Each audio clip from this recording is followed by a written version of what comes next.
تلاوة القرآن واحفظنا يا ربنا من الذنوب والآثام. صلى الله على سيدنا محمد وآله وسلم. الحمد لله رب العالمين. Ma'asyiral hadirin, ikhwani, bapak-bapak, saudara-saudaraku, jamaah majelis taklim Masjid Lawang Kidul rahimani rahimakumullah. Assalamualaikum warahmatullahi wabarakatuh. Alhamdulillah, thumma alhamdulillah, thumma alhamdulillah, lakal hamdu syukra ya Rabbana, lakal hamdu syukra ya Karim. Bersyukur kepada Allah subhanahu wa ta'ala yang kembali memberikan kita nikmat demi nikmat dan terus memberikan nikmat untuk kita, nikmat dunia, nikmat akhirat, nikmat keimanan, nikmat istiqamah, nikmat sehat wal afiah, nikmat taufik dan hidayah, nikmat sehat wal afiah, nikmat ketenangan, kenyamanan dan bermacam fasilitas kehidupan yang Allah berikan kepada kita. Begitu besar dan banyak nikmat Allah, ikhwan. Mudah-mudahan Allah jadikan kita hamba yang pandai mensyukuri nikmat Allah. Apapun yang Allah berikan kepada kita berupa nikmat, ini pun akan menjadi suatu amanah yang akan kita bertanggungjawabkan di hadapan Allah Subhanahu wa taala. Alhamdulillah, saat ini insyaallah kita sama-sama niatkan hadirnya kita di majelis ini, dan semua ketaatan apapun yang kita lakukan, kita niatkan dari mulai melek dari tidur untuk melakukan segala ketaatan kebaikan sebagai wujud bentuk syukur atas segala nikmat Allah. Mudah-mudahan Allah memberikan janjinya, la in syakartum la azidannakum. Allah akan berikan tambahan nikmat, keberkahan atas nikmat, baik secara kualitas, kuantitas ditambah oleh Allah Subhanahu wa taala. Mudah-mudahan termasuk bentuk nikmat besar, ikhwan, selain kita ni dapat datang kenikmatan, juga hilangnya keburukan. Itu nikmat yang jangan kita lupakan. Kita punya masalah, kita punya hajat, kita punya problem, dihilangkan Allah. Kesusahan kita, problem kita, hajat kita dikabulkan Allah.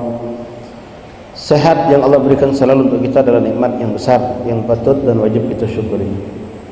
Alhamdulillah, dengan izin Allah kita pun diberikan Allah nikmat baru lagi, yaitu nikmat kita diperjumpakan dengan bulan Rajabul Asab, bulan Rajab yang penuh dengan keberkahan. Subhanallah, tak terasa kita sudah masuk malam ini, malam keempat, ya. Mulai dari Sabtu kemarin, malam Sabtu, malam pertama Rajab. Mudah-mudahan kita semua mendapatkan bagian yang besar daripada malam pertama bulan Rajab yang memang dianjurkan Rasulullah untuk kita banyak berpinta kepada Allah. Sabtu, Ahad, Senin, berarti di malam yang keempat. Yang sudah lewat 3 hari lewat, ikhwan. Ya, sekarang tersisa, mudah-mudahan kita bisa mengambil keberkahan. Karena dalam doa yang diajarkan kepada kita dari guru-guru kita, dari para salaf, yang mereka menisbahkan doa ini kepada Rasulullah SAW, memang Rasulullah minta keberkahan di bulan Rajab. Allahumma barik lana fi Rajab wa Sya'ban. Nah, doa ini kita panjatkan, kita minta, mudah-mudahan memang terwujud dan nampak pada diri kita keberkahan tersebut. Berkah yang paling utama adalah ketika bertambahnya ketaatan dan bertambah jauhnya dari kemaksiatan. Itu paling berkah. Kalau berkah yang sifatnya duniawi, bertambahnya usaha kita maju, sehat badan, sembuh dari penyakit, itu nikmat, yaitu suatu keberkahan juga. Tapi apalah artinya nikmat sehat tambah usaha kalau justru menjauhkan kita dari Allah, atau tidak mendekatkan, menambahkan kita dekat kepada Allah dan Rasul. Ikhwani rahimakumullah, mari kita perbanyak ketaatan, berbuat kebaikan, amal soleh, dan semaksimal mungkin menjauhkan diri kita dari segala bentuk kemaksiatan. Karena Allah benar-benar murka, khusus di bulan Rajab ini, benar-benar Allah melarang kita untuk menzalimi diri kita dengan segala bentuk kemaksiatan, apalagi berbuat zalim kepada orang lain. Itu zalim kepada orang lain itu kitanya pasti dikategorikan zalim kepada diri kita karena kita berbuat dosa. Dan lebih berat urusannya karena kita berbuat dosa dengan manusia atau makhluk Allah yang lain. Urusannya tidak gampang ketika kita minta ampun.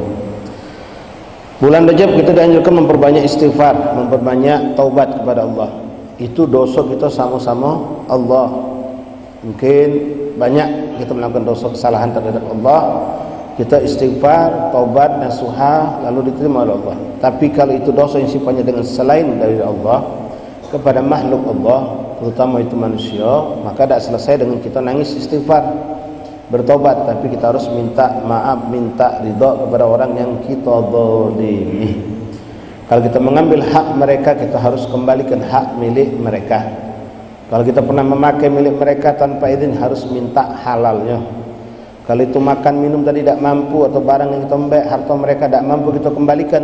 Tapi sudah kita pakai, sudah kita nikmati, sudah kita hilangkan, maka pertama tadi kita wajib mengembalikan. Tak mampu, tak ada kemampuan mengembalikan, wajib minta ridha kepada wongnya. Kalau wongnya mengatakan ridha, selamat kita. Kalau wong mengatakan tidak, aku tunggu sampai kapanpun kau ganti barang aku, kau balik ke duit aku, sampai kapanpun aku tunggu. Maka kita tak boleh berleha-leha, cepat selesaikan, cari duit sungguh-sungguh, balikkan duit itu. Kalau tidak, kita bakal terjerumus dalam kesulitan yang besar di alam kubur dan di yaumil qiyamah. Karena kita punya tuntutan masalah dengan manusia, dan di dunia inilah kita menyelesaikan masalah dengan cara yang kita masih insya Allah kemampuan. Kalau sudah di alam kubur, ikhwan, tidak ada lagi di situ memaafkan. Yang ada cuma tuntut menuntut. Jangan sampai kita termasuk kelompok orang yang dikategorikan oleh Rasulullah muflis. Atadrunal muflis, tahukah kalian orang yang bangkrut? Orang yang bangkrut, orang yang merugi. Sahabat menjawab, muflis adalah orang yang punya usaha tapi tidak sukses, bahkan hilang daripada keuntungan, modal pun ludes. Kata Nabi, bukan itu yang kumaksud, tapi yang kumaksud adalah orang muflis adalah orang yang ketika meninggal membawa banyak amal perbuatan, amal soleh, tapi dia yaumil qiyamah banyak tuntutan kepada dia, sehingga datang orang menuntut pengadilan kepada Allah atas kezalimannya kepada orang lain, maka Allah ambil kebaikan orang tersebut diberikan kepada yang menuntut. Itulah cara. Tidak ada kisah, tidak ada cerita memaafkan lagi di akhirat itu, Pak. Tidak ada cerita memaafkan, tidak ada cerita minta maaf. Diambil kebaikan kita, dinjuk kepada orang kita zalimi. Ya kalau sikok, tapi Rasulullah gambarkan tu banyak. Datang lagi orang yang kedua, dimbek lagi, datang lagi orang ketiga, dimbek, sampai akhirnya habis semua kebaikan. Ingat ikhwan, ini orang yang punya kebaikan banyak. Mak mana kalau kita tidak punya kebaikan. Nah, dalam hadis itu Rasul menggambarkan ketika sudah selesai habis kebaikan orang ini, diberikan kepada orang-orang yang menuntut atas kezaliman dia pada manusia di masa dunia, datang lagi orang menuntut, sedangkan kebaikan tidak ada lagi. Lalu apa yang dilakukan Allah? Allah bertanya kepada malaikat, walaupun Allah sebenarnya sudah tahu tentang perihal apakah yang dituntut punya dosa, yang menuntut punya dosa. Maka malaikat mengatakan, bala ya Rabb, yang nuntut kepada si fulan ini punya dosa, sementara nak malikkan dengan kebaikan, si fulan tak katik lagi. Maka dosa si penuntut diberikan kepada yang dituntut tadi. Jadi kita tak punya hutang, nerima hutang dari orang, seakan-akan seperti itu. Lah bangkrut, tak punya kebaikan, dapat dosa, adab atas perbuatan orang lain. Kenapa? Karena kita yang berbuat zalim kepada mereka di dunia dan tidak kita selesaikan. Na'udzubillah min dzalik. Mari ikhwan, nasihat buat diri kami sendiri dan kita semua bertekad berusaha untuk tidak berbuat dosa dan kesalahan, kecuali memang kita tidak mampu menghindarinya, dosa-dosa kecil tentunya. Lalu kita bertobat terus kepada Allah, minta ampun kepada Allah atas segala kesalahan dan dosa kita. Dan juga jangan lupa istighfarkan orang tua kita yang sudah wafat ataupun yang masih hidup. Dan juga untuk umat Rasulullah SAW, banyak ke baca doa Rabbi firli wa liwalidayya warhamhuma kama rabbayani saghira. Astaghfirullah li wa liwalidayya walil mu'minin, itu juga boleh. Astaghfirullah lil mu'minin wal mu'minat, astaghfirullah lil mu'minin wal mu'minat. Itu istighfar untuk umat Rasulullah. Kita masuk di dalamnya, orang tua kita masuk di dalamnya. Ya, kalau sudah mukmin mu'minat berarti umum sifatnya, kita sendiri masuk. Siapapun umat Nabi Muhammad mendapatkan bagian tersebut. Mari ikhwan, kita ambil keberkahan bulan Rajab dengan memperbanyak taat dan memperbanyak melakukan kebaikan, baik yang sifatnya hablum minallah juga hablum minan nas. Lalu sebaliknya, jangan kita berbuat dosa, baik itu hablum minallah sifatnya dosa kepada Allah ataupun apalagi dosa kepada sesama manusia. Mudah-mudahan Allah jadikan benar-benar bulan ini bulan berkah. Bahkan Rajab tahun ini lebih berkah daripada Rajab tahun yang sebelumnya. Dan kita dimasukkan Allah dalam bulan Sya'ban dan keadaan sudah siap mendapatkan keberkahan yang lebih besar lagi, insya Allah. Kemudian ikhwan, disunahkan memperbanyak puasa sunnah di sepanjang bulan Rajab ini. Antum yang sudah biasa Senin Kamis teruskan, mungkin bisa ditambah dengan puasa Ayyamul Bayd tanggal 13, 14, 15 bulan Hijriah ya. ditambahkan. Kalau pengen tambah lagi, ada yang memang dikhususkan puasa di Asyhurul Hurum. Bulan haram itu ada 4, insyaallah kita semua sudah tahu. Zulqa'dah, Zulhijjah, Muharram, ini bergandeng. Yang terpisah bulan Rajab. Nah, setiap Asyhurul Hurum ini disunahkan memperbanyak puasa sunnah. Khusus di bulan Asyhurul Hurum ini ada puasa yang dianjurkan di samping Senin Kamis itu sepanjang tahun, Ayyamul Bait sepanjang tahun, ada puasa sunnah Kamis, Jumat, Sabtu. Kamis, Jumat, Sabtu, 3 hari berturut-turut ini setiap Asyhurul Hurum. Khusus di 4 bulan tadi disunahkan. Ya, ini disunahkan. Kalau kita nak puasa yang selain hari ini ada sisa Rebo kan, hari Ahad boleh. Niat ke puasa sunnah mutlak, puasa sunnah karena Allah, tidak katik namanya. Ya, tidak ada anjuran Rebo berdiri sendiri ataupun Ahad berdiri sendiri. Yang ada Senin Kamis, Rebo Kamis, Sabtu Kamis, Sabtu, Jumat, Sabtu, Ayyamul Bait atau juga Ayyamus Shawwal, akhir bulan Hijriah 29, 27, 28, 29 atau 28, 29, 30. Seperti bulan ini kemungkinan berakhir 29 hari. Berarti kalau nak puasa Ayyamus Shawwal akhir bulan baik dari 26, 27, dari 27, 28, 29 insyaallah. Mudah-mudahan kita bisa mengambil keberkahan daripada hari-hari tersebut. Puasa mengharap ridha Allah, mengharap rahmat Allah, untuk menambahkan kebersihan hati, membersihkan kotoran-kotoran dosa yang ada pada diri kita, dan mudah-mudahan dengan berpuasa kita bisa mengendalikan hawa nafsu kita insyaallah taala. Baik ikhwan rahimakumullah, mari kita lanjutkan pembahasan kita pada malam hari ini dari kitab Sabilil Intikar lil Imam Abdullah Al-Haddad, masih seputar tentang kehidupan alam barzakh, kehidupan alam kubur, alam baqa. Bismillahirrahmanirrahim. Alhamdulillahirabbil alamin. Allahumma salli wa sallim ala sayyidina Muhammad wa ala ali sayyidina maulana Muhammad. Wa qad qala alaihi salatu wassalam, al-qabru imma rawdah min riyadil jannah wa imma khufra min khufarin nar. Wa qala assalam alaihi salatu wassalam, ma ra'aitu manzaran illa wal qabr afdha minhu. Ikhwan rahimakumullah, yang kita bahas saat ini memang perkara yang belum kita saksikan, belum kita rasakan, baru kita dengar dan kita imani. Dalam bahasa ucapan yang sering kami sampaikan, masih cerita, belum nyata, masih cerita. Tapi insyaallah dengan keimanan, keyakinan kita meyakini itu pasti ada, karena menyampaikan kepada kita Allah langsung lewat Al-Quran, lewat baginda Rasulullah dan hadis-hadis Nabi Muhammad SAW yang menceritakan bahwasanya kehidupan alam kubur itu ada dan pasti kita akan mengalaminya ikhwan. Nah, sekarang kita pikir ke sejenak tentang wong tua kita yang sudah meninggal, bini kita, dulur kita yang sudah meninggal, Pak, yang sudah meninggal 10 tahun yang lalu, 15 tahun yang lalu, 12 tahun yang lalu, 10, 5, 4, 3, 2, 1, yang seminggu yang lalu meninggal. Mereka sedang mengalami kehidupan di alam baqa, alam kubur. Yang mana Rasulullah mengatakan dalam hadis tadi, imma raudhah min riyadil jannah, dia akan menjadi taman surga bagi penghuninya, atau naudzubillah hufrah min hufarin nar, lembah daripada lubang api neraka. Nah, ini yang perlu kita renungkan. Ya, sering kami sampaikan, kita ini sering adakan tahlilan nujuh, ya 40 nyatus, dah lama lagi Sya'ban repot dengan ngurusi sedekah ruah. Boleh ikhwan, bagus, tapi pernah tak kita merenungkan mak mano kabar-kabar aku dikubur sampai seminggu lah dikuburkan, mak mano kabarnya sebulan, 40 lagi, apalagi sudah bertahun-tahun bak kita, mak kita. Keadaan mereka bisa kita kondisikan dengan kita yang masih hidup di pucuk ini.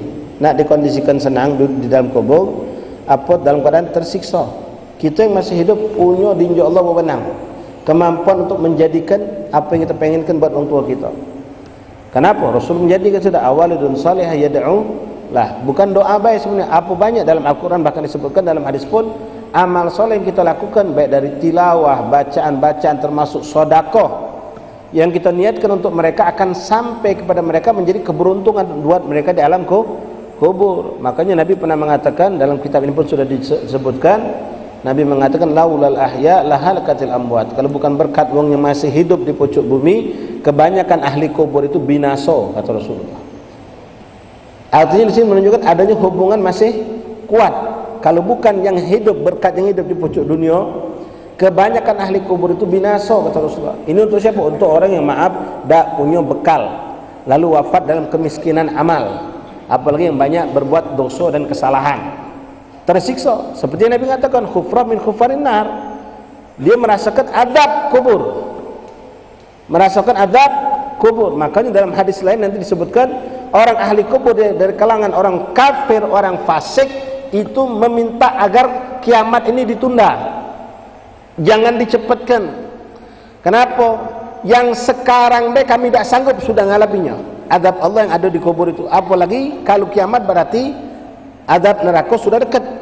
Karena neraka surga itu tidak akan pernah akan masuk oleh manusia kecuali ada proses kiamat dulu. Setelah kiamat adanya nama pembangkitan, padang mahsyar, mizan dan terus. Jadi mereka berharap kiamat itu ditunda. Kenapa? Sekarang mereka tidak sanggup menghadapi azab kubur. Berbeda dengan mukmin, muslim, muttaqin, salihin berharap agar dipercepat kiamat itu. Kenapa? Yang sekarang nikmatnya luar biasa daripada nikmat kubur. Maka mereka merindukan, menginginkan menikmati yang hakikat. Ini kan baru raudhah min riyadil, taman surga, pengen masuk nih ke dalamnya. Karena begitu lezat, begitu nikmat alam kubur yang mereka rasakan, sehingga mereka berharap untuk lebih masuk lagi. Nah, kembali yang tadi ikhwan, nasihat buat kami dan kita semua. Yuk kita senangkan untuk kita yang sudah meninggal dengan berbuat amal soleh. Yang mana ingat, dan ini sering sudah kami sampaikan juga, amal soleh apapun yang kita lakukan, kita hadiahkan untuk orang tua kita, itu tidak mengurangi pahala buat kita. Kita tetap dapat tetap sempurna. Lalu Allah berikan wewenang untuk kita, kesempatan untuk kita untuk membagikan pahala itu kepada siapa yang kita inginkan. Maka orang yang paling berhak untuk mendapatkan kebaikan dari kita adalah orang tua kita, guru kita, dan orang-orang yang berjasa kepada kita. Maka jadikan motivasi kita ikhwan memperbanyak ibadah. Istighfar di bulan ini jelas, tilawat Al-Quran perbanyak, sedekah perbanyak. Niatkan, ya Allah aku sedekah dengan duit ini, cari yang halal ya, yang halal, yang berkah, yang bersih. Aku hadiahkan pahala untuk abak emakku, untuk nenek kekekku, untuk siapa itu pengen berikan hadiah. Nah, inilah yang menggambarkan apa yang dikatakan Rasulullah tadi, laulal ahya lahalakatil amwat. Kalau bukan berkat orang yang hidup di pucuk bumi, siapa itu yang paling berhubungan dengan mayit? Ya anak, istrinya. Wong lain belum tentu bapak nak doakan kita, kalaupun ya alhamdulillah, tapi tidak selalu. Yang akan selalu mengenang kita dan paling kita harapkan ingat sama kita adalah anak, istri kita, mak bapak kita, kalau memang kita mendahului mereka, saudara kita. Kemudian ya, guru kepada murid, murid kepada guru. Itu yang kita harapkan. Orang lain wallahu a'lam. Ya, ada orang sekadar berhubungan baik dengan kita ketika dia mencari manfaat. Selesai manfaat, selesai juga. Tak ada lagi dia berhubungan dengan kita, berbuat baik sama kita dah, dengan tujuan berharap kembalian dapat kebaikan dari kita. Ketika sudah dia dapat lagi, tinggalkannya kita. Mari ikhwan rahimakumullah, kita tolong keluarga kita, tolong tua kita sudah dalam kubur sesuai dengan apa yang dikatakan Rasulullah. Pertama, kehidupan kubur itu ada, imma dia bentuknya kenikmatan kalau orang soleh, orang baik.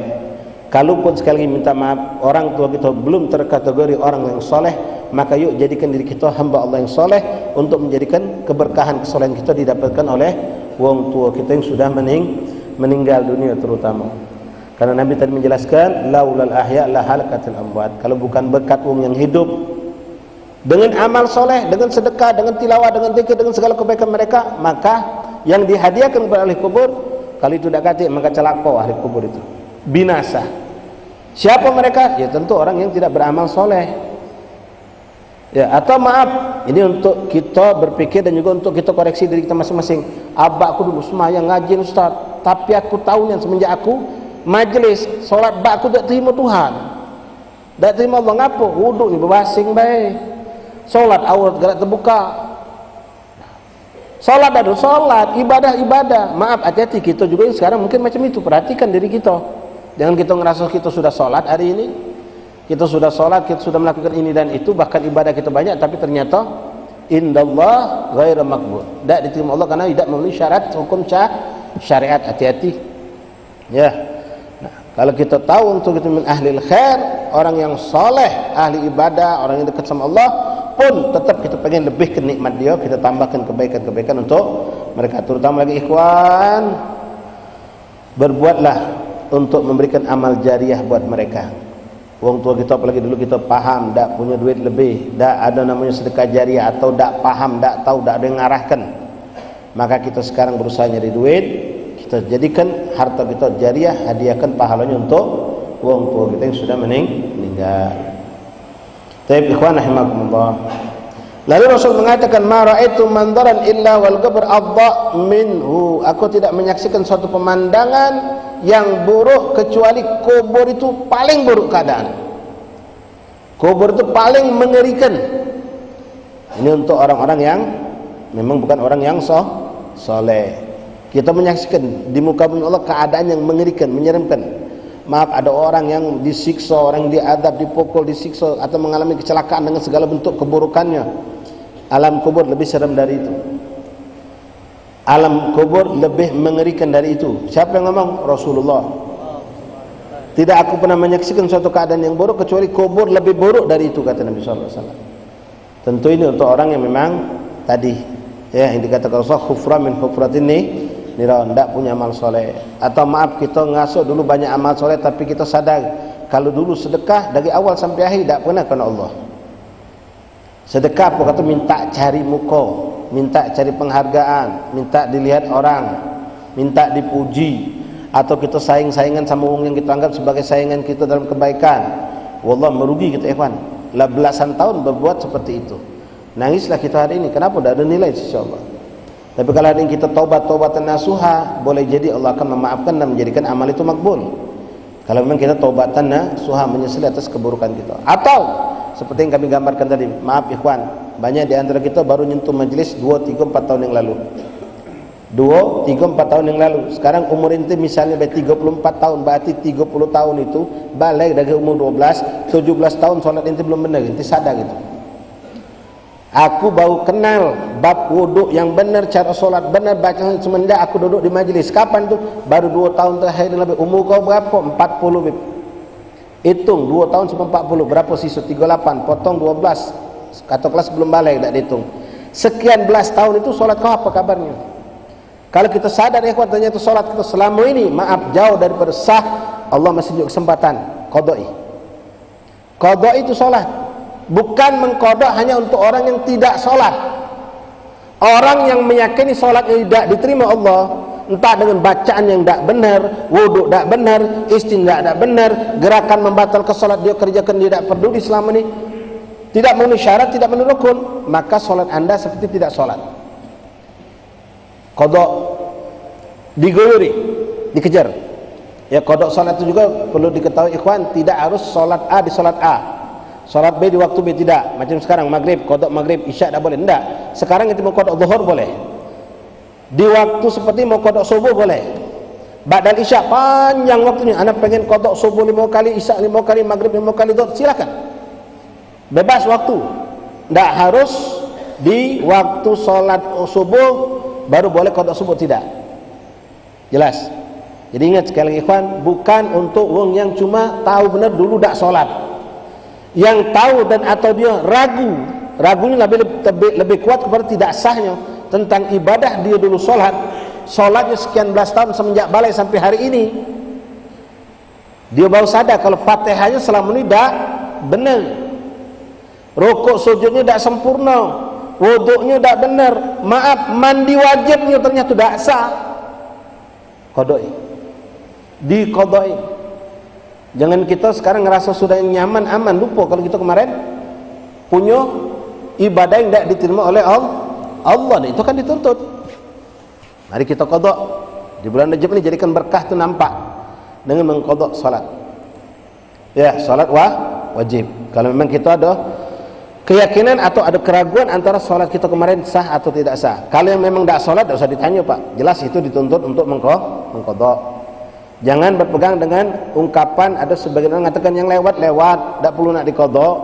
Penting itu minta ampun sama Tuhan. Oh, tak bisa. Ya, ini bulan Rajab, bulan salat. Ya. Syariat yang mengajarkan qadha itu ada. Dalilnya banyak. Bahkan Nabi pernah melakukan itu bersama sahabat. Ketika beliau dalam keadaan payah, letih dalam suatu perjalanan berperangan, tertidur dan bangun ketika sudah terik matahari. Ini bukan bentuk kelalaian, tapi ini bentuk Allah untuk menciptakan suatu syariat buat umat biar tahu. Apa yang dilakukan Nabi? Oh, kita bangun siang dah lewat sudah, dah sesolat lagi. Besok jangan lagi kelewatan. Oh, dah dikodok sama Nabi. Dikodok, bahkan Rasulullah terkadang mengkodok solat sunnahnya. Solat sunnah itu dikodok kadang-kadang oleh Rasulullah SAW. Apalagi yang wajib. Ya, jangan ente berpegang menerima ungkapan ada orang kadang-kadang dia dikatakan berilmu mengatakan tidak ada kodok solat dalam Islam. Jadi orang ini maaf belum mencapai dalam ilmunya tentang bab ini. Cuma sayangnya dia mengatakan gara-gara dia belum sampai katakannya tidak kati. Ya, wong masuk ke daerah Limele bom baru sini, tidak masuk lorong sini. Ngatakan Masjid Lawang Kelo tidak kati je dia. Masjid Lawang Kelo tidak kati, kucing tidak kati. Belum masuk lorong sini, belum yang masjid. Nah, kira-kira macam itu pegang tak omongannya. Nah, banyak orang-orang yang seperti itu, Pak. Dia belum sampai ilmunya, langsung memvonis tidak kati. Apa yang tidak kati di kitab dia tidak kati kalau dia. Berarti tidak ada dalam syariat. Kitab tu banyak. Ya, dia belum mencapai di situ. Jadi mari ikhwan, ini bentuk taubat kita kepada Allah juga. Ya maaf, bukan hanya antum, kami pun juga harus menyadari tentang itu. Ya, apalagi kita yang terlambat mendekat kepada ilmu agama. Istri kita ingatkan juga.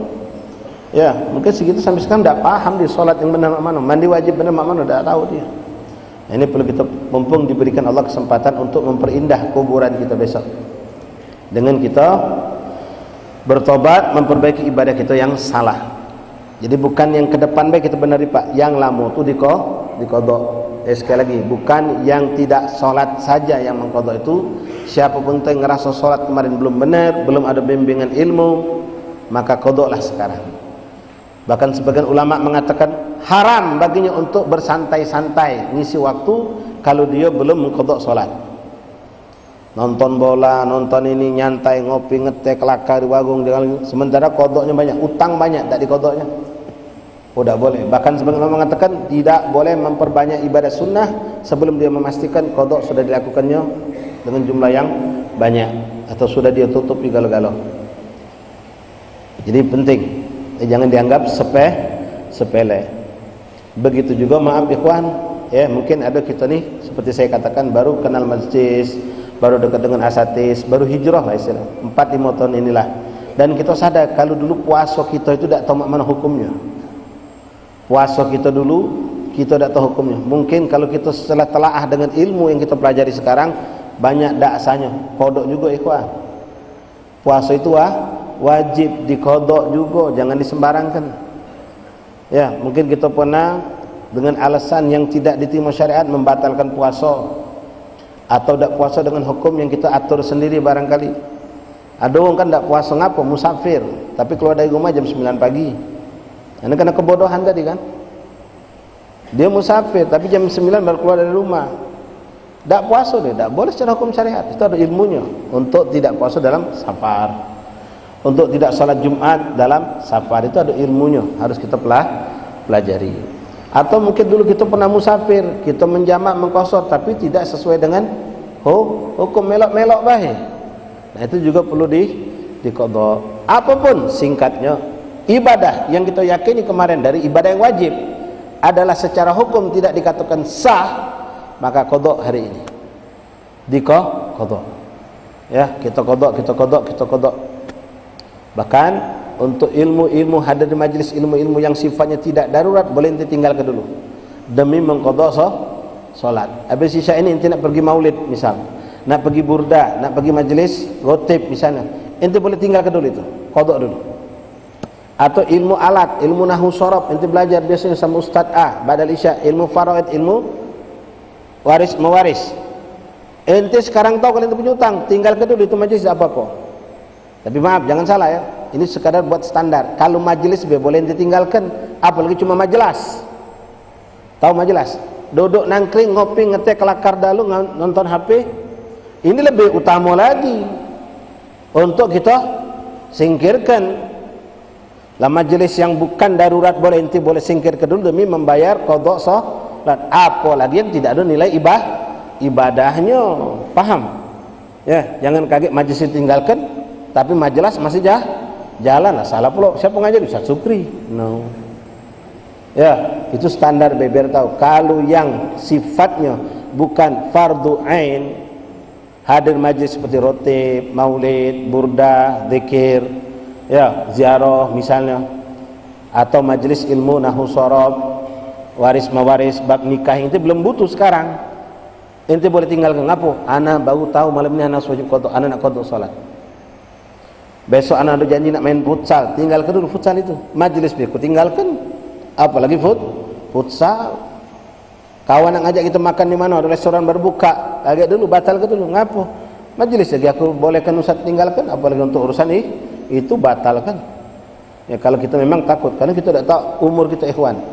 Takutnya utang belum selesai, umur sudah selesai duluan. Baik, wallahu a'lam. Lalu kita lihat ikhwan bagaimana keadaan keimanan para sahabat Rasulullah dan orang-orang soleh sebelum kita terhadap apa yang datang dari Allah dan Rasul tentang alam kubur, alam akhirat. Begitu mereka meyakini itu semua walaupun belum nampak, baru cerita, tapi seakan-akan sudah nyata, seakan-akan sudah nyata di hadapan mereka. Abdullah Al-Haddad mengatakan, wa kana Sayyidina Utsman bin Affan radhiyallahu anhu idza hadara al-qabr yabki hatta tabtalla lihyatahu faqila lahu innaka tadhakkarul jannah wan nar, innaka tudzakkirul jannah wan nar fala tabki hadzal buka. Faqala inni sami'tu Rasulullah sallallahu alaihi wasallam yaqul al-qabr awal manzil min manazil akhirah fa in naja minhu sahibu fama ba'dahu aisar minhu wa in lam yanja minhu fama ba'du ashadda minhu. Diceritakan tentang seorang sosok sahabat yang sudah mendapat jaminan surga dari Rasulullah. Bahkan beliau orang yang termasuk paling dicintai oleh Rasulullah. Kalau kita modal cinta sama Nabi, insyaAllah masuk surga. Mana kalau Nabi yang cinta sama kita, nempel sudah, bukan lagi ngejar, nempel sudah pasti. Apalagi mereka sahabat. Dengan nas Al-Quran pun mereka ini masuk. Asyara mubasysyirina bil jannah, ashabul badar, ashabul baitur ridwan, ya, ashabul badar, ashabul itu termasuk ashabul uhud. Itu mereka orang-orang as-sabiqunal awalin, sudah dijamin masuk surga. Tapi bagaimana mereka rasa takut terhadap neraka luar biasa. Di sini diceritakan tentang Sayyidina Utsman bin Affan radhiyallahu anhu. Siapa yang tidak kenal Sayyidina Utsman? Menantu Rasulullah. Saking cinta dan sayang suka Nabi sama Sayyidina Utsman, bukan satu pak, dua putri beliau dinikahkan. Sayyidina Ruqayyah meninggal, Sayyidina Ummu Kulsum dinikahkan. Sampai Nabi mengatakan seandainya setelah putri beliau yang kedua meninggal, seandainya aku masih ada satu putri lagi, akan kunikahkan lagi pada Utsman. Ini ucapan beliau setelah Sayyidah Fatimah sudah menikah dengan Imam Ali. Ummu Kulsum meninggal, Sayyidina Ruqayyah meninggal. Bukan kawinnya bareng, bukan ya. Satu meninggal, lalu uji kita ni naik ranjang turun ranjang di bahasa kita ni. Adiknya pula dinikahkan oleh Rasulullah kepada Sayyidina Utsman. Subhanallah, tak panjang umur meninggal juga. Saking Nabi demen cinta sama menantu ini, seandainya aku masih ada seorang putri lagi, kan ku nikahkan lagi dengan Sayyidina Utsman, kata Rasulullah. Tapi saat itu tidak ada lagi Zainab, putri Rasulullah Sayyidatuna Zainab yang besar sudah menikah dengan Abil As. Sementara Sayyidah Fatimah sudah menikah dengan Imam Ali bin Abi Thalib.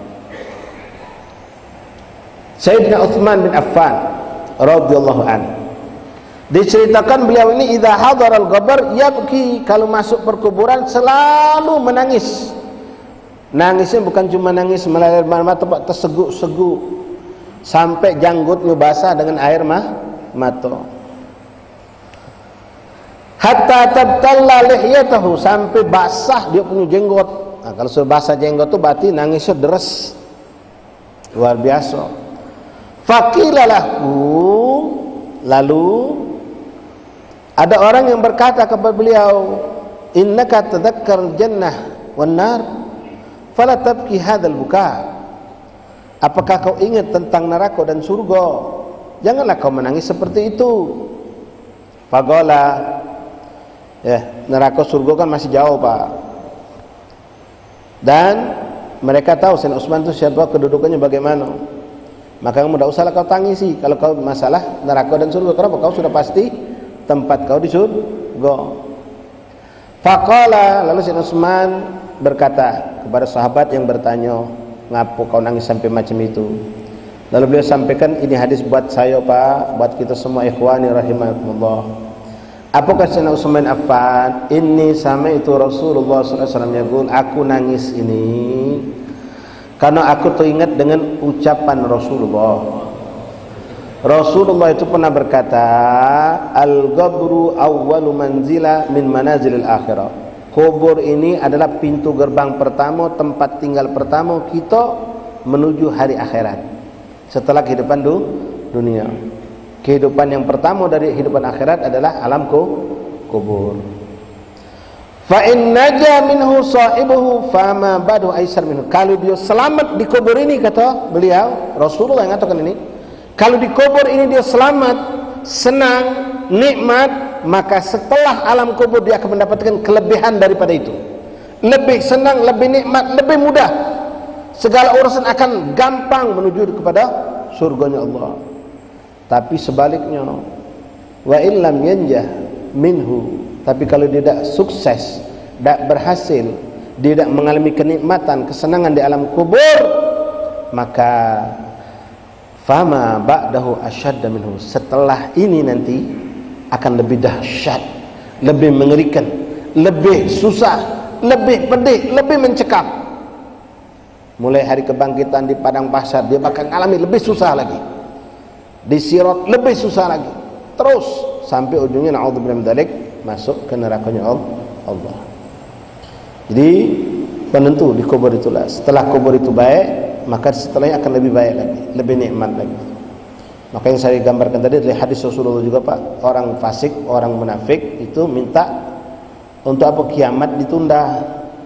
Kenapa? Di fase pertama kehidupan kubur ini mereka sudah merasakan begitu dahsyatnya, dan mereka tahu sesuai ucapan Rasulullah yang disampaikan Sayyidina Utsman, habis ini akan lebih dahsyat lagi, setelah ini akan lebih berat lagi, sampai pada puncak beratnya azab itu di api nerakanya Allah. Makanya mereka orang kafir, orang fasik minta tunda, walaupun yang sekarang ini mereka tidak kuat. Kenapa? Setelah ini lebih dahsyat, di padang mahsyar mereka akan lebih tersiksa lagi. Beda dengan orang-orang mukmin, Allah menja'alna minhum.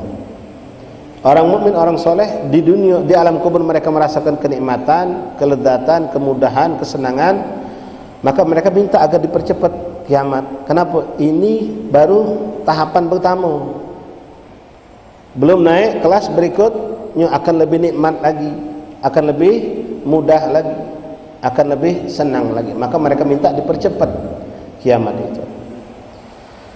Wallahu a'lam. Baik.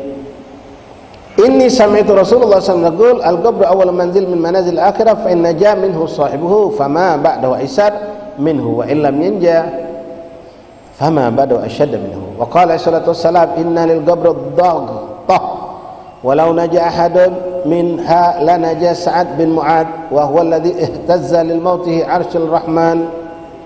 Ya Allah, ya Allah, mudah-mudahan Allah tanamkan keyakinan kita tentang hal ini, ikhwan. Kita ini masih sebatas, maaf kalau saya sebatas menyampaikan, mungkin sebagai ikhwan sebatas mendengar, tapi belum sampai menjadi renungan kita, sampai kita bergetar, pucat pasih, bahkan mungkin demam.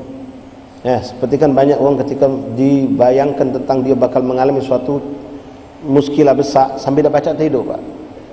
Ya, misal dia sudah jatuh tempoh hutang, yang mana hutang ini kalau tak terlunas besok dia bakal diancam atau dipenjarakan atau diperkarakan. Mungkin 2-3 hari sebelum datang hari H lah dah baca tidur, panas dingin, kebingungan, ketakutan. Mungkin advokat, mungkin ada yang sampai nangis mikir ke mak mano anak bini aku, kalau aku dipenjara mak mano, wah macam-macam mungkin. Apalagi kalau sampai itu ancamannya lebih berat dari penjara. Subhanallah. Ini kabar dari Nabi SAW tentang alam kubur ini. Kita tidak pernah mikir seperti itu, Pak.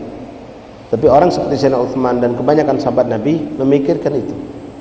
Apa kata Rasulullah? Inna lil qabri dhaghah. Sesungguhnya di kubur itu ada penyempitan, ada himpitan. disempit ke kubur itu. Walau naja ahad minha la naja Sa'ad bin Mu'adz.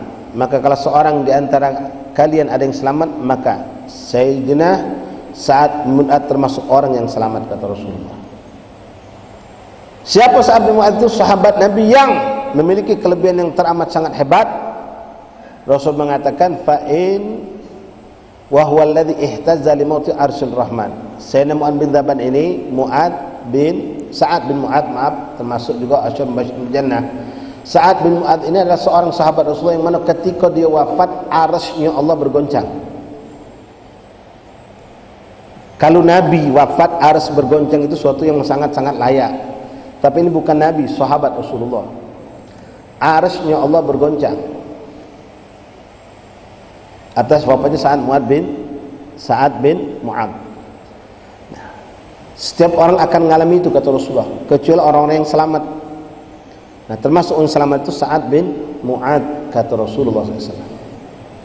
Levelan Sa'ad bin Mu'adz macam mana? Levelan beliau orang yang wafatnya arsy-Nya Allah goncang. Kalau ada orang yang wafat, orang soleh, misal kemarau panjang Pak, lalu dia wafat, tiba-tiba hujan turun deras karena kematian beliau, kewafatan beliau, karena langit pun ikut berduka, itu sudah luar biasa. Langit itu bagian dari ciptaan Allah yang kecil dibandingkan arsy-Nya Allah. Dan arsy bergoncang. Setiap orang akan mengalami itu kecuali orang yang diselamatkan Allah. Ya, orang-orang yang soleh, orang yang mukmin yang bertakwa. Wa yuqalu inna aktsara adzabul qabr min thalathati asya'. Hati-hati ikhwan. Adab kubur itu memang banyak sebab. Secara umum siapapun yang banyak berbuat kesalahan, maksiat, baik itu kepada Allah atau kepada makhluk Allah, maka adab kubur itu akan dirasakan. Tapi di sini sebutkan ada 3 perkara sebab di antara sekian banyak sebab itu yang disepelekan oleh manusia. Dan manusia kadang tidak ngerasa kalau dia melakukan dosa ini, sementara dosa ini menjadi sebab, salah satu sebab daripada adab kubur bakal dirasakan.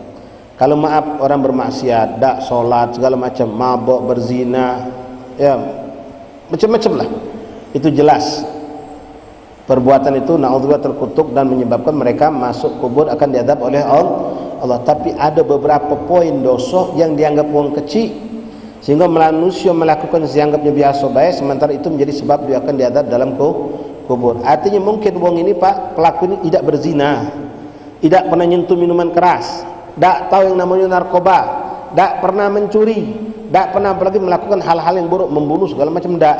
Tapi dia melakukan yang ini, dia bakal pun merasakan dalam kubur tentang adab ini. Siapa mereka?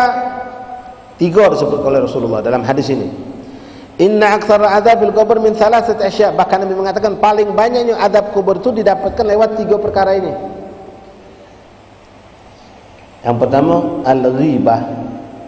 Ghibah, menggunjing. Hati-hati ikhwan, hati-hati, sekarang zaman fitnah luar biasa. Kita dibawa untuk melihat, menyaksikan ghibah luar biasa sekarang. Masing-masing paslon ini, pasukannya, tim suksesnya, bahkan termasuk kita yang tidak ada tim sukses, kebetulan kita pengen melok paslon 1 atau 2, 3, kita ikut menyebarkan fitnah.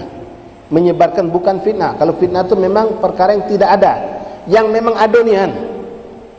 Ghibah itu kan perkara yang buruk, yang ada, lalu kita ceritakan. Kalau fitnah yang tidak ada, dua-duanya dosa besar. Nah sekarang berapa banyak keburukan tentang si A, si B, kita melok nge-share, kebetulan nanti perlu ke nomor 1 misal, nomor 2, nomor 3 ada, nanti dapat kiriman tentang keburukan dia, kemaksiatan dia, kelalaian dia atau apalah, nanti melok nge-share. Pertama ente nerima, ente maco, ente dengar, ente nikmati, sudah termasuk kelompok ghibah. Riba lewat medsos. Kalian dia melak nyebarkan, na'udzubillah, ikut lagi dapat dosa yang lebih besar lagi. Hati-hati. Satu grup ada 400 anggota ente, 5 grup ente kirim berapa ribu manusia, dia nyebarkan lagi, balik ke ente kalau dosanya. Nas'alallahu afiyah salam. Hati-hati ikhwan. Wan namimah, sekarang banyak nian, bahkan jadi tontonan. Ngadu dom. Debat yang kita saksikan itu sudah mirip ke arah situ. Kadang-kadang dicontohnya oleh presenter atau oleh yang jadi penengah moderator itu. Dicontohnya biar ini nembak si fulan nembak juga, ini saling buka aib. Itu yang paling senang kita tonton. Ya. namimah. La yadkhulul jannata namam, tidak akan masuk surga orang yang suka mengadu domba, kata Rasulullah. Nas'alullah afiyas salamah. Yang terakhir, yang ini banyak sekali juga dilalaikan oleh terutama kita kalangan umat ini, wa gillatut tahaffat minal baul, adamul istibra', dak pandai bersuci dari qada'il hajat. Uji kita ni dak sempurna ceboknya, cebok dak sempurna, apalagi dak cebok ni kan. Ya, kebetulan semalam Habib baru pulang di bandara Jakarta, kita sholat maghrib. Pas sholat maghrib kita mencari pengen kamar mandi, kita cari kamar mandi yang bertutup, ya, yang ada airnya. Kebetulan disiapkan ada berapa pintu. Cuma depan kita ada juga wong yang kencing koboi. Sudah ada bertutup, tegak tercancang pula. Cek, col. Bangku sebelah ada kawan kelakar kadang dia. Wallah, ini sudah alamat usaha. Manusia tak punya haya, tak punya rasa malu lagi. Yang ini ceboknya mak mana ini? Tak pakai cebok mereka kadang-kadang. Ngandalkan banyak keluar dari dinding itulah. Berapa banyak? Dan mereka tak peduli. Ada juga pakai tisu. Tisu itu ada hukumnya. Kapan dianggap sah pakai tisu, bagaimana tidak dianggap sah. Itu kita harus pelajari. Kita mengenal memang ada istinja tanpa dengan air, namanya istinja istijmar dengan batu. Tisu boleh jadi sebagai pengganti batu, tapi ada caranya, ada syaratnya. Bukan tisu 2 lembar ente jadikan alat untuk istinja, tak sah. Lalu pakaian itu netes kena najis. Lalu pakaian ini yang kena najis ini masuk ke mesin cuci, digabung dengan pakaian lain, dicuci, najis galau-galau. Panjang ceritanya nih. Bukan sebatas dia istibra' dah benar dia bakal diazab, jelas. Berapa banyak kita saksikan, ya, ini karena kebodohan, Pak. Orang-orang yang kencing di terminal, ya, kadang-kadang sopir-sopir kena kencing di samping pintu, di bandula dikencinginya. Ya, dia cuma mikirkan tak dijengok uang, tapi dia tak mikirkan dia tak cebok, najis masih ada. Dan ini dianggap sepele. Justru ini kata Rasulullah akan menjadi sebab seorang teradab di alam kubur. Hati-hati, kawan, jangan digampangkan urusan ini. Yang kita sedihkan lagi, kawan, sekarang banyak masjid yang kata masjid itu masjid mewah, keramiknya masya Allah, AC-nya hebat, karpetnya tebal, nyiapkan kencing model macam ini. Kencing kau boleh disiapkan oleh masjid itu. Tak punya otak pengurus masjid itu berarti. Alasannya apa? Beb, kalau kamar mandi butuh lahannya luas. Kalau macam ini jatah 4 kamar mandi pacak 8 ikok je dia. Nah, ini lolo tadi. Wallah tak pantas jadi pengurus masjid, apalagi nak jadi ketua masjid, ketua peribadatan. Mana malunya, mana hayanya, mana isting. Sesip kencing netes ke lantai pakai dia sandal masuk ke masjid. Panjang lagi cerita. Ini dapat kita banyak, bahkan di Palembang sudah banyak. Masjidnya mewah, belagak bagus, AC-nya masya Allah, karpet tebal. Kamar mandinya, WC-nya ada, WC tegak. Ini menunjukkan pengurus masjid tidak punya otak, tidak paham hukum syariat. Minta maaf, Ahsan mengundurkan diri dari pengurus masjid. Tanggung jawab dunia akhirat kamu. Kalau cuma alasan itu tadi, di antara mereka mengatakan, kalau ini kencing koboi model macam ini, kami bisa dalam mungkin 4 meter pacak jadi 8. Kalau kamar mandi 4 meter pacak jadi 2, cuma jadi. Hitung-hitungannya ke situ, bukan hitungannya masalah ibadah syariat. Tolong ikhwan, kalau kamu jadi pengurus masjid, hati-hati, tanggung jawab itu. Ya, sempurnakan air untuk istinja, siapkan. Karena kalau kamu ngomong tisu tidak apa-apa, kata Ustaz, caranya paham tak orang lain? Kau boleh paham, orang lain mungkin tak paham. Dan mereka akan terjerumus dalam ucapan Rasulullah ini, adab kubur. Dan ingat tadi, panjang ceritanya. Model dia kencing netes di lantai, diinjak oleh sepatunya keluar. Ya, sudah panjang cerita najis itu. Atau dia pribadi tadi yang gambarkan, kena celananya, kena sempaknya, maaf, balik ke rumah, mereka tak paham membedakan najis dengan tidak najis. Pokoknya mereka cuma keluar balik, menyerahkan sama pembantu nyuci. Sempak yang bernajis, celana yang bernajis dimasukkan ke pakaian, gabung dengan pakaian kantor, pakaian kuliah, pakaian sekolah, pakaian tidur. Termasuk pakaian itu dibuat sholat. Apa hukum sholatnya? Tak sah. Karena najis itu akan menyebar ke seluruh pakaian yang ada dalam mesin tadi, kecuali kalau disucikannya dulu sebelum dimasukkan ke dalam mesin dicampur sabun. Jadi jangan dianggap sepele yang seperti ini. Jadi juga ikhwan, anak-anak kecil ini masih galak terjenguk di kampung-kampung. Budak kecil tak diajari. Kalau dididik bisa sebenarnya Pak.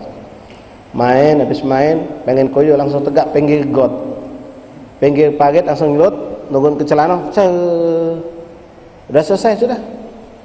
Oh iya, dah kecil beb, dah apa-apa. Iya, bukan sebab dia dah apa-apa, memang dah apa-apa. Cuma pakaian itu najis, badan dia najis. Kaget balik ke rumah, mak mana ceritanya? Paham tak bini kamu membedakan celana dia najis apa tidak?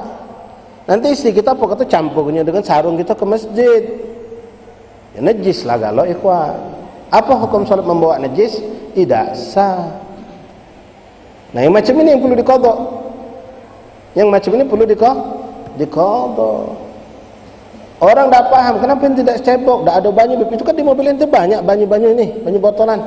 Oh, itu kan banyu minum, masa dipakai untuk cebok? Nah, ini loloh tadi. Karena tak belajar Pak. Dia ngomong banyu macam ini tak boleh buat wudu, tak boleh buat istinja. Padahal banyu ini sangat boleh, kecuali kalau banyu model beraso. Ya, macam ini nah contohnya. Banyak bahan praktek kita di depan kita nih Pak.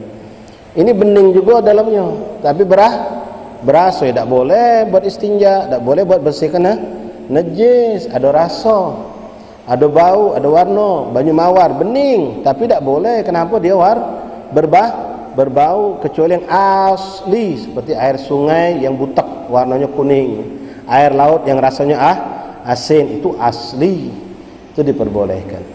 Jadi jangan sepelekan urusan yang kecil seperti ini, ikhwan rahimakumullah. Jadi Rasul mengatakan inna aktsara adzabul qabr min thalathati asya', disebabkan 3 perkara. Pertama riba, kedua namimah, ketiga menyepelekan urusan istinja atau urusan najis, wa huwa alladhi ihtam. Wa fil hadis amatul adzabil qabr min al baul. Dalam hadis lain Nabi sallallahu alaihi wasallam mengatakan kebanyakan orang diazab dalam kubur dikarenakan kencing. Dikarenakan kencing. Wal hadis rajulain alladzain sami'aha Rasulullah sallallahu alaihi wasallam yu'adzibani fil qabrihima wa amri bi jaridihi minan nakhl faju'ilat ala qabrihima wa qala la'allahu yukhaffafu anhuma ma damata ratabatain wa annahuma yu'adzibani wa ma yu'adzibani fil kabir wa amma ahaduhuma fakana yamshi bin namimah wa amma al-akhar fakana la yastabri minal bawl. Hadis sahih masyhur. Terakhir Nabi menceritakan tentang apa sudah Nabi sampaikan berulang kali, termasuk kemarin cerita tentang 2 orang yang dalam kubur didengar oleh Rasulullah mereka sedang diadab. Lalu Nabi memerintahkan sahabat ngambil pelepah kurma, lalu diletakkan oleh Nabi SAW 2 pelepah kurma di atas 2 kuburan tadi, dan mengatakan selagi mereka 2 pohon pelepah ini basah, dia bertasbih kepada Allah, akan meringankan adab kubur. Kenapa mereka diadab ya Rasulullah? Bukan karena perkara yang besar menurut pandangan manusia, tapi besar di mata Allah.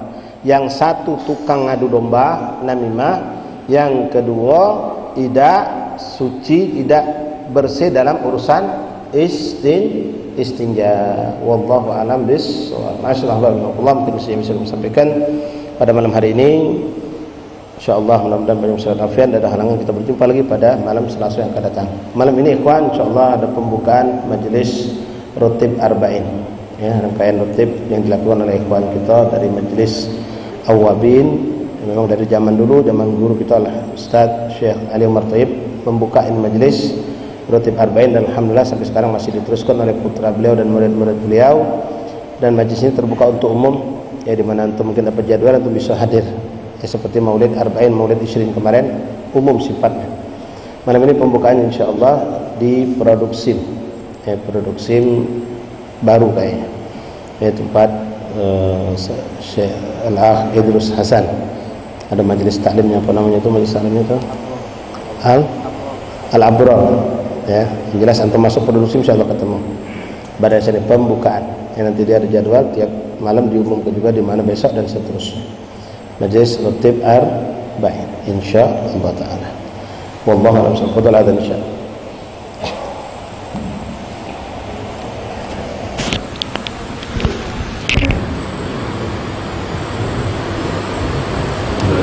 Bismillahirrahmanirrahim.